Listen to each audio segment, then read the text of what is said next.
देखिए भैया, ये हमारे संदीप भैया हैं और वो विशाल बाबू बहुत ही अच्छा सिंगर और राइटर, और इधर धर्मू भैया हैं, भी बहुत अच्छा सिंगर है।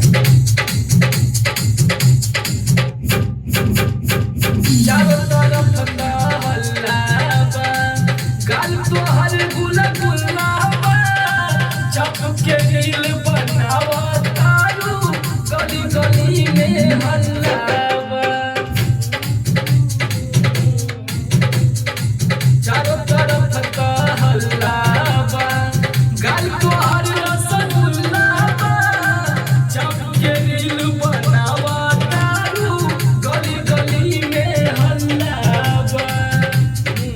नक पे नखरा फैशन के कपड़ा लफड़ा तुम बढ़ावाओगी, अब काय अपनी ढोढ़ी देखा कर मेरा मर्डर करवाओगी, अब काय अपनी ढोढ़ी देख। आवाज बदल गई।